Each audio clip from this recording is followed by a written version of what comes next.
To start off in cell biology, we're going to talk about cell structure, in particular organelles that I find important for this step. These include things like your rough endoplasmic reticulum. That is studded with ribosomes.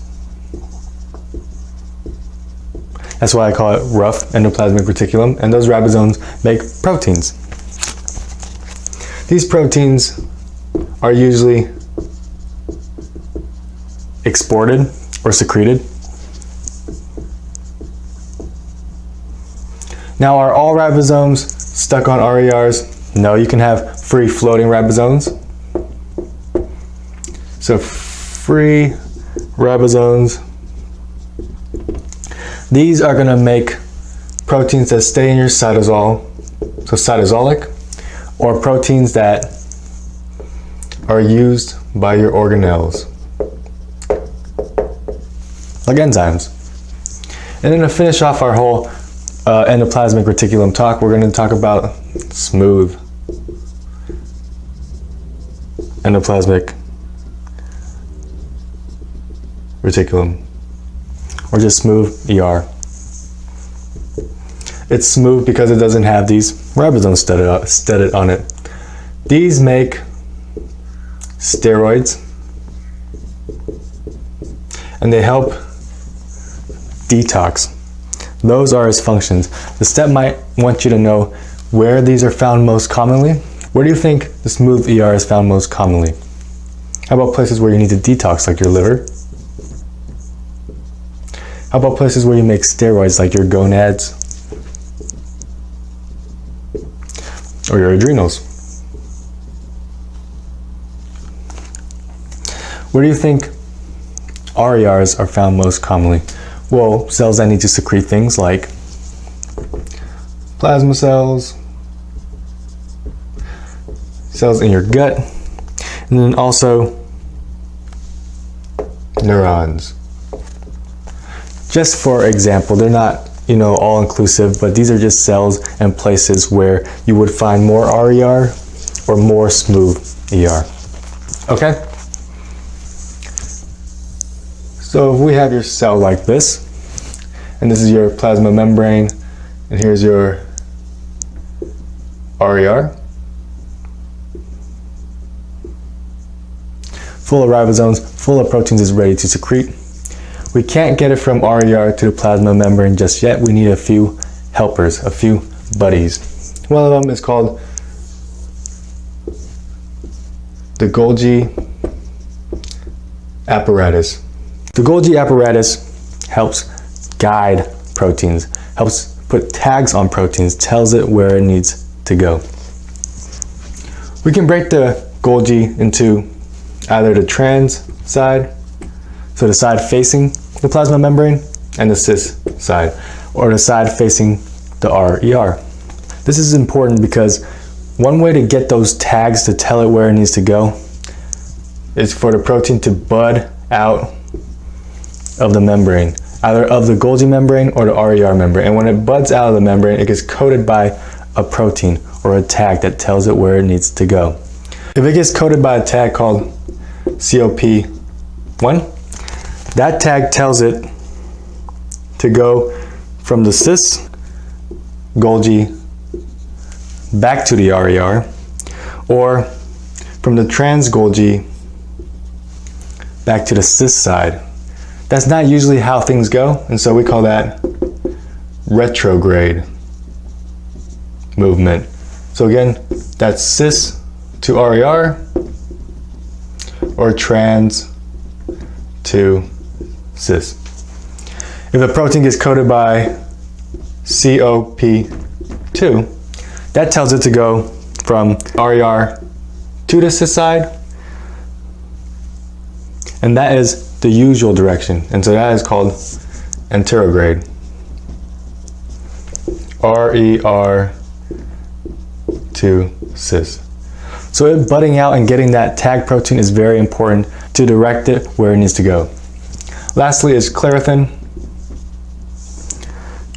Clarithin is from your trans Golgi to little Golgi assistants called endosomes, or from your plasma membrane enzymes that it either absorbs or takes in to your endosomes. Either way you cut it, it is from those areas to endosomes. So either from your plasma membrane to endosomes,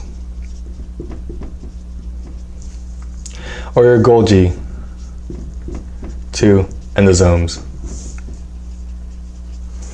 And endosomes are nothing more than these little assistants that are in between your Golgi and your plasma, just help things move along. So we talked about proteins budding out and getting a tag that way. Another way the Golgi can put a tag on to direct it where it needs to go is just directly through an enzyme. One of the most important tags it can put on is a tag called mannose 6-phosphate. And that tells it to go into a special organelle called the lysosomes. So those mannose 6-phosphate tags have a special purpose. They go to the lysosomes. Now we could put a tag on to send special enzymes into the lysosomes to help the lysosome break down something important. So lysosomal enzymes. Or we can just send something we don't need anymore for the lysosome to break it down. So we'll just say trash. That we need the lysosome, lyse, to break down. Lastly, another important organelle, very similar to the lysosome, is called your peroxisome. These are full of enzymes, like your lysosomes. Just remind me, where do organelle enzymes and proteins come from? What makes organelle proteins and enzymes? Your free ribosomes. Okay, so peroxisomes have a lot of enzymes, help break things down. In particular, very long chain fatty acids. Also help makes bile and cholesterol. These are your important organelles. Now I want to talk about what can go wrong. If you have a defect in your peroxisome, you're not going to be able to break down these very long chain fatty acids. So buildup of that. That's one organelle that can go wrong. Another thing that can go wrong is if your Golgi is unable to make these mannose 6-phosphate tags. If you can't make these, then you can't send things to your lysosomes. You can't send lysosomal enzymes, so your lysosomes won't be able to break things down. You're going to have gunk trapped in it. Those are called inclusion bodies. Also, the trash that you're supposed to go to lysosome to get degraded instead goes outside of the cell, into your joints, into your bodies. So you'll have corneal clouding, you'll have coarse facial features, you'll have joint pain. All of that because you can't make the tag mannose 6-phosphate. Together, that is called eye cell disease.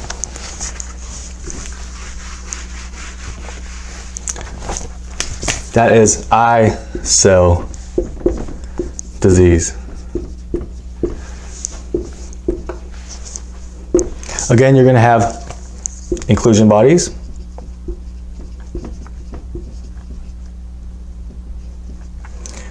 You're going to have lysosomal enzymes that instead of going to a lysosome, get released out of the cell. So in your blood,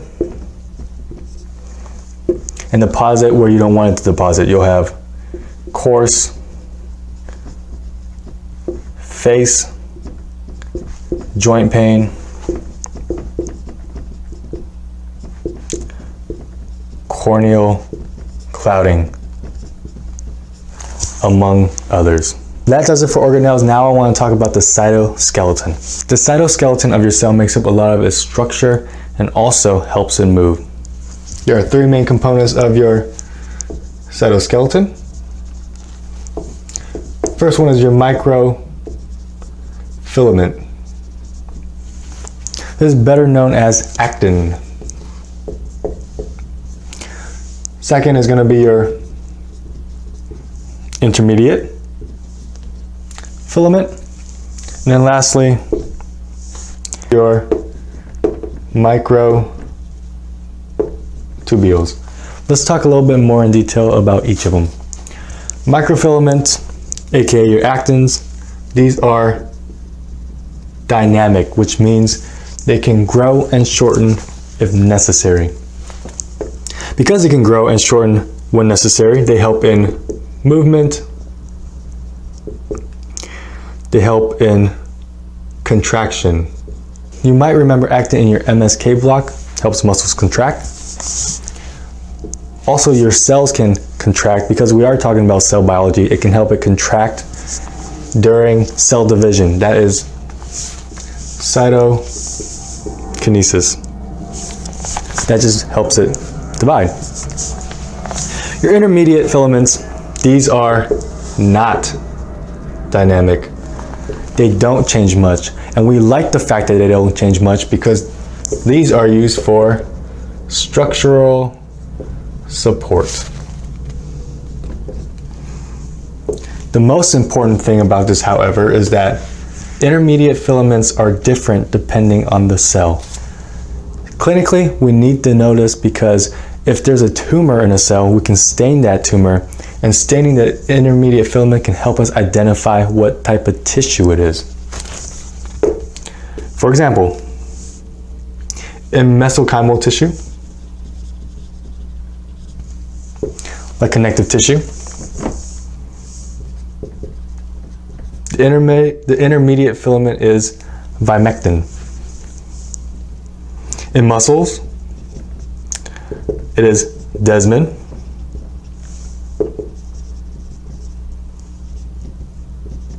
In epithelium, it is cytoskeleton. In neurocells, not neurons, but neural support cells, these are your neuroglial cells. There's something called GFAP, or glial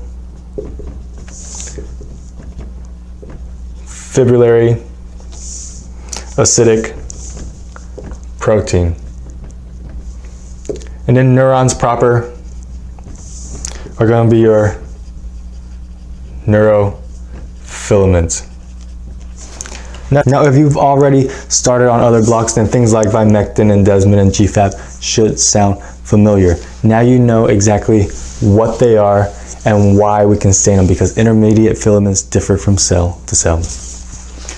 We talked about microfilaments, we talked about intermediate, and then third, last but not least, is your microtubules.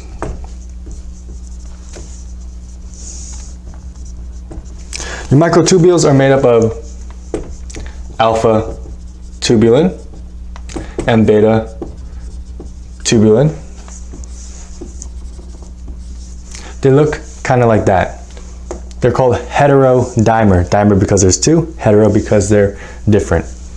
And with them, they carry a couple of GDP because you're going to need a lot of that energy. Microtubules help us do many things. We first roll these heterodimers up into a tube. That's why it's called microtubule. So if you'll use your imagination, it'll look kind of like this. One end is anchored. The anchored side is called MTOC, or microtubule organizing center, MTOC. And the other side is dynamic. Adds, subtracts, that helps it either grow or shorten. These things help in cell division. They help attach to chromosomes.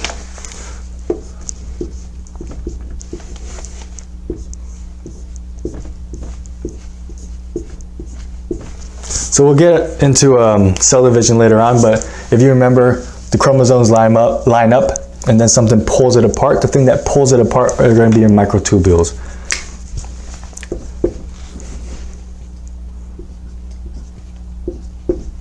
Yeah? And then what splits it? What causes that cytokinesis? That's your actin. So it helps in that regards. It also helps in the movement of cells. for things like flagella. And in flagella, again, you have your tube. And if you cut a cross section of the tube, you'll notice that it is in a 9+2 formation. What does that mean? That means there are 9 pairs on the outside and 2 on the inside. That's what the 9+2 means. Now within these pairs, there are 2 very important proteins. The first one is called nexin.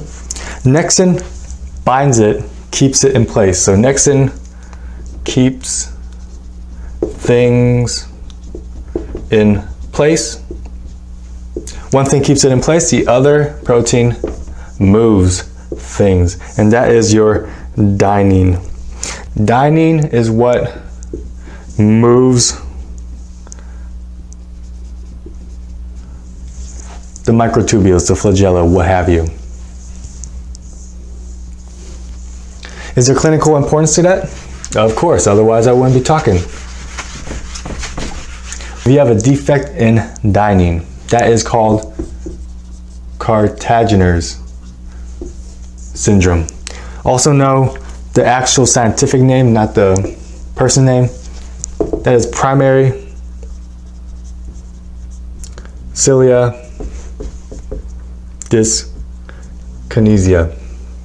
So things can't move. Things like your sperm, things like the cilia in your fallopian tube, so infertility,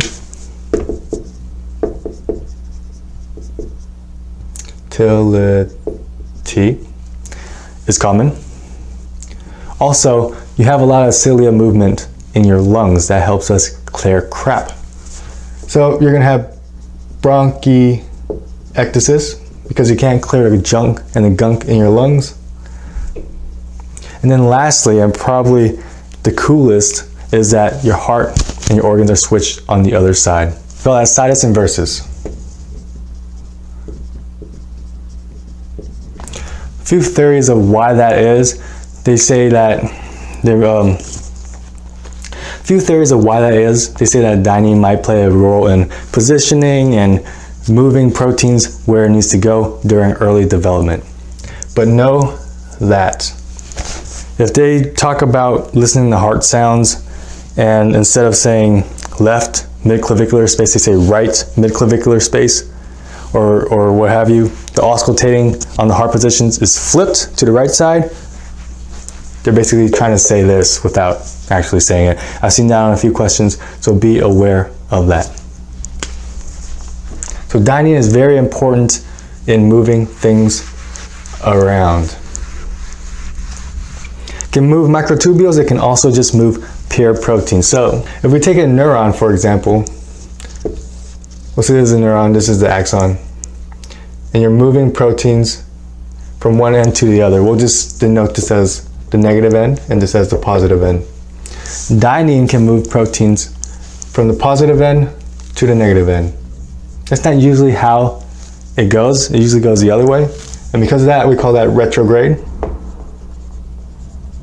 movement. And that is your dynein that we were talking about. Well, is there a protein that moves things where it should? Yeah. That's anterograde. And that is your kinesin.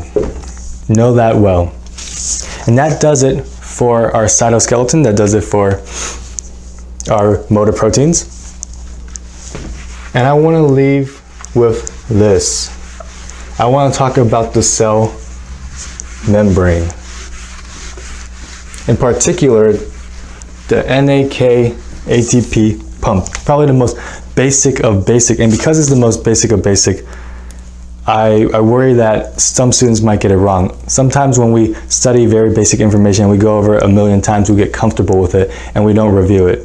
So we don't review it for a couple of years sometimes, and then we get a question on it and we've forgotten all about it. We spend all that extra time to review, things we never heard about, like Kalman syndrome, and we'll learn all about Kalman syndrome, but we forget the basics of the basics. Because of that, I want to take the time to go over the plasma membrane and the NAK ATP pump.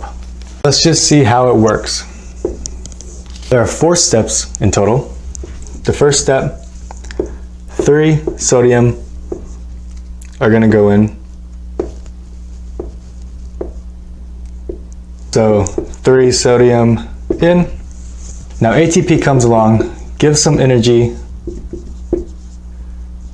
to that transporter and actually turns its shape, turns it around to release our sodium. So ATP releases energy, turns into ADP and a phosphate group, changes the shape of our transporter, releases the sodium. And we need ATP because we're pumping sodium against the gradient. Third step, a couple of potassium come in, and that phosphate group leaves. And when that phosphate group leaves, again changes the shape of our transporter, and those 2K can enter the cell. And that is the most basic of basic. That is your NAK ATP pump. That is what keeps our membrane to the potential that we want it, helps us depolarize when we need it. Know this. If they ask you a question on it, you don't want to be the one that gets it wrong. Something that basic, okay? That does it for this video. See you next time.